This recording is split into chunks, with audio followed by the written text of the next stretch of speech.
Meron ditong gustong magbigay at mag-provide, 'no? Meron dito mga babes na gusto ritong, umangat, 'no, mag-upgrade ang kanya ritong, puwedeng may kinalaman sa trabaho. Ang mas nakukuha ko dito, umangat ang kanyang pinansiyal or magkaroon rito ng magandang pagbabago pagdating sa kanyang, way of, living, 'no, yung kanyang earn. Yun ang nakikita ko rito na gusto niyang magkaroon ng maganda at positibong pagbabago.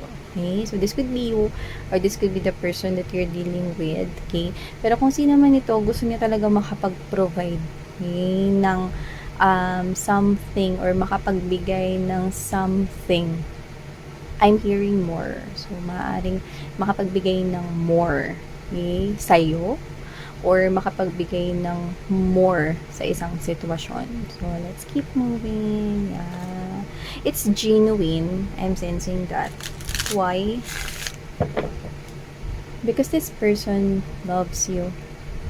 Oh, this person, maaring meron kayong anak or gusto niya magkaroon ng anak sa'yo with this pregnant woman right here. We do not have any gender here, but with the Queen of Cups, this person has this overflowing love for you, no, na umabot na dyan sa shore. So, I can see na kung sino man ito.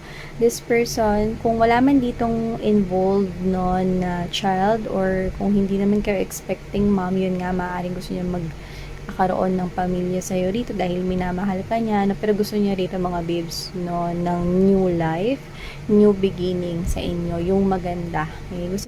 Gusto niya rito ipakita yung kanyang pagmamahal para sa inyo. No? Ang lawak at ang laki ng pagmamahal niya rito, no, para umabot na dyan sa dalampasigan, diba? So, yan, nakikita ko rito sa tao na to. Gusto niya magkaroon ng pagbabago pagdating sa kanyang financial. I can see this person working really hard right here. We've got the 9 of Pentacles energy and 9 is really standing out. So, I can see that this person right here is exerting more effort. Nakikita ko sa kanya. We're hearing that song. I know down inside you are mine. And I'm your true. Mama Reg. You Are My Song by Mama Reg, no? So, nakikita natin mga babes, no? Na dun sa party na yun na I know down inside you are mine and I'm, yeah. So, you are this person's true love. Ay, huwag na natin ituloy itong reading na ito.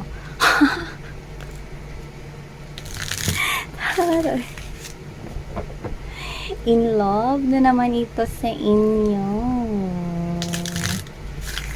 Alam ko yung tanong ninyo, malaking tanong ninyo, no? Kung yan pa yung ex nyo o bago ba yan. Yan, no?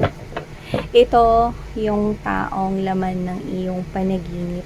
Yan. Ito ang yung taong pinapangarap.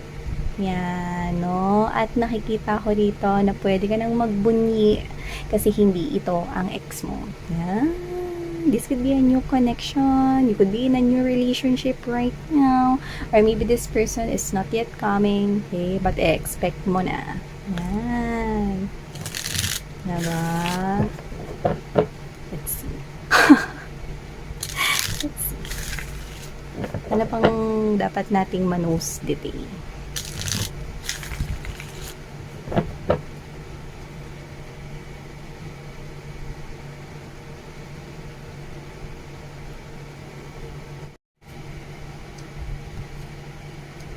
Ooh, look at that. 2 of Cups energy and the 10 of Cups energy. So, tell me. So, yeah, I can hear inspiration right here. So, maybe this individual here, ikaw ang kanyang inspirasyon, ikaw ang kanyang lakas, ikaw ang kanya ritong, parang ikaw ang kanyang lucky charm right here sa kanyang buhay. Ganun yung nakukuha natin dito. So, wow, beautiful. So, let's keep moving.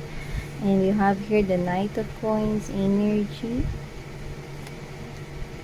Okay, there's this 5 of Coins and there's this 8 of Coins energy. Hanged Man. Okay, okay.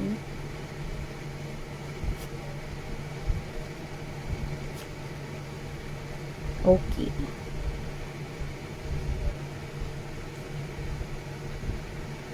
Okay.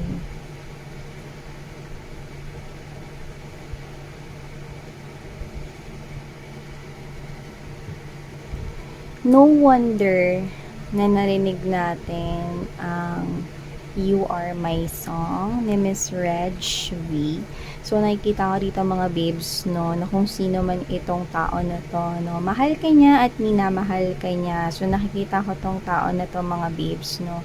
This is someone here that could be partner mo na, pwedeng kayo ay may relasyon na. So, kung sino to, pwedeng asawa mo na siya. Kung sino siya mga babes, so nakikita ko rito na meron ng pagmamahalan dito, no? Mahal mo siya at mahal ka niya, no? Eh, di kayo na.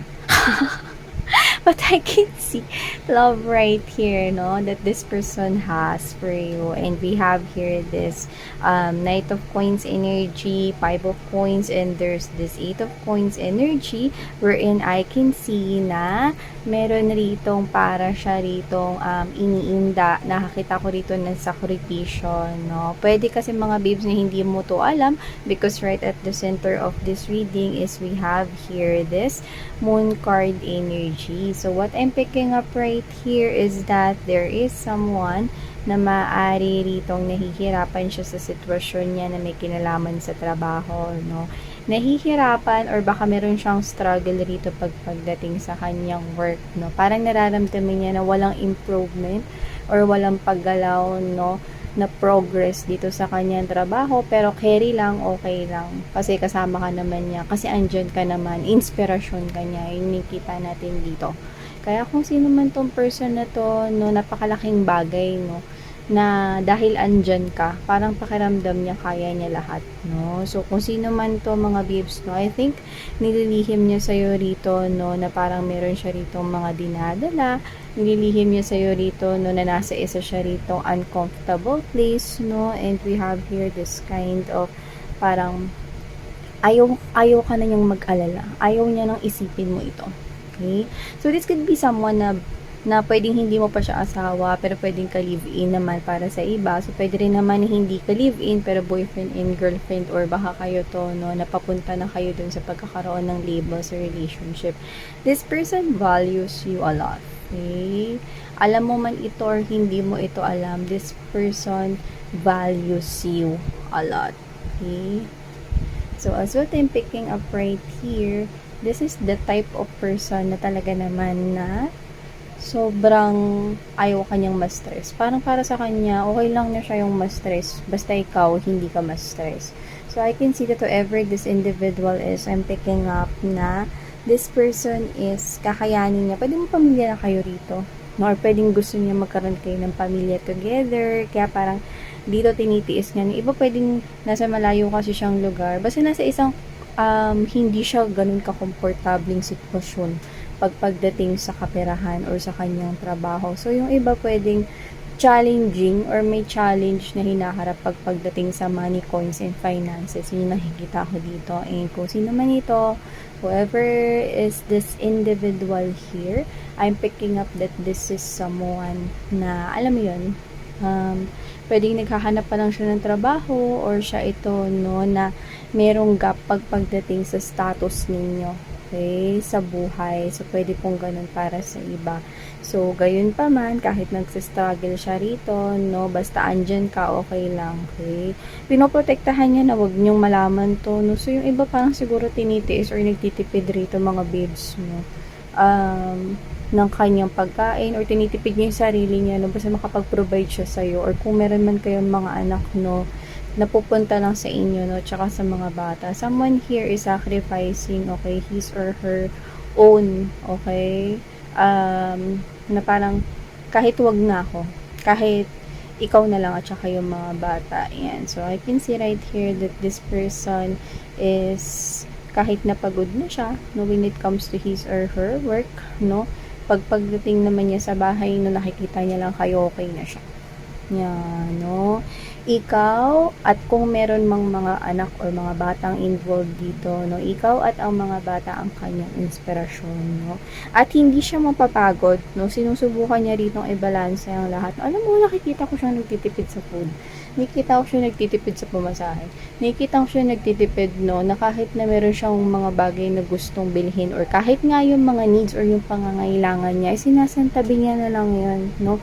Para makapag-provide sa inyo at sa mga bata, no? At ang maganda rito, hindi siya titigil. Collective. Hindi siya titigil dito, babes. With the 2 of Wands energy, 10 of Coins energy, 9 of Cups, hindi siya titigil dito hanggat hindi niya nabibigyan ng magandang buhay, ikaw at ang mga bata. So, yung mga babes, kung naririnig kayo sa background, no, halo-halo na kasi, no. Ewan ko kung may party sa labas, tapos yung lakas rin kasi ng TV. So, pasensya na kayo mga babes, no. It's out of my control. Okay, so going back here, so I can see that someone here is trying to balance, okay, everything for you. Ayaw niya na nahihirapan kayo dito, no? So, kahit na meron siyang mga pinagdadaanan, no, hindi na lang niya sinasabi. Tinatago na lamang niya para hindi ka na lang din mag-alala sa kanya. So, hindi naman siya sikreto, no? Pero napaka-understanding niya, no? Pero, yun nga, no, siguro kung ito yung person ninyo at kung nakaka-relate kayo rito mga babes, no, siguro kausapin nyo siya lalo na pag nararamdaman ninyo, no, when your intuition is telling you that there's something wrong, 'di ba? Kayo ito na parang mag-ano kayo sa kanya, makipag-usap kayo sa kanya, no, makipag heart-to-heart conversation kayo sa kanya, no, na kung meron man siya ritong dalahin or may pinoproblema siya, huwag siya mag-hesitate na i-share sa inyo since you are in a relationship, no? Kailangan may teamwork dito, no? Handa mo siyang tulungan at handa ka rin maging andyan. Actually, no, yung kasama ka nga lang niya more than enough ni. Sobrang gumaganda yung araw niya at nagkakaroon siya rito ng lakas na naharapin lahat ng challenges na to, no, dahil sa iyo at dahil sa mga bata, dahil sa pamilya ninyo. So, kung sino man mga energies na nakaka-resonate dito, antaray.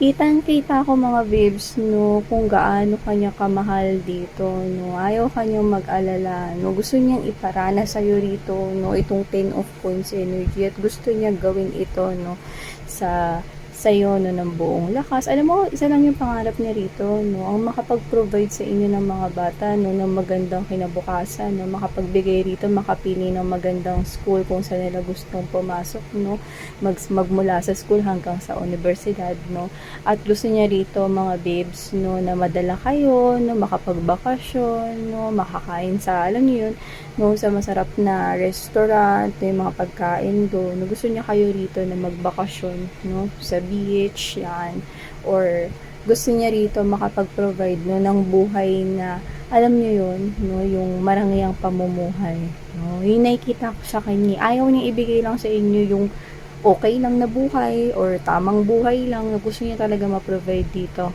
no, yun yung feeling niya with the 9 of Cups energy, no. Kung mapapansin mo, no, to the point na talagang gusto niya talagang i-manifest yun. I'm seeing a lot of nines right here, and this person has this 9 of Wands, no, to the point na 9 to the 9, hey, alam naman natin na angel number 9999, hey, it's about the parcel is being delivered, no. So, itong sipag at syaga nitong tao na to with the 9999 ay nakikita ko na mag-pay off yan, no. Ang wish na ito ay mag-grant ni universe sapagkat sobrang pinagbubuhusan niya ito ng panahon at dedikasyon at talagang ginagawa niya ito hindi para sa sarili niya, no, kundi para sa iyo dahil minamahal ka niya at ang inyong pamilya or magiging pamilya.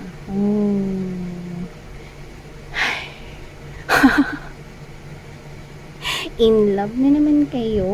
So, yan na nakikita ko for yung mga babes. I-claim nyo na ito, no? Ang haba ng hair nyo, natatapakan ko dito. Pwedeng paki-ponytail yan. Yan, no? Getching nyo na yan, mga babes, no?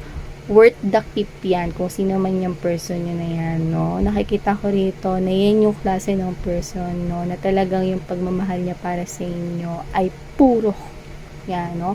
At hindi ko ito nakikitang nagpapaagaw sa iba kahit may gusto mang-agaw sa kanya. Ayan, no? Kasi syempre, no, yung ganitong klase ng pag-uugali, no, at karakter ay napaka-rare, no? Yan ang mga karakter na gusto ng isang tao, no? Pero nakikita ko rito na hindi magiging issue ang third party sa inyo kasi minamahal ka niya. No, ng sobra. Yan. So, thank you so much, Collective. Ito mga mensahe for you guys. Sarang ngayong love and life.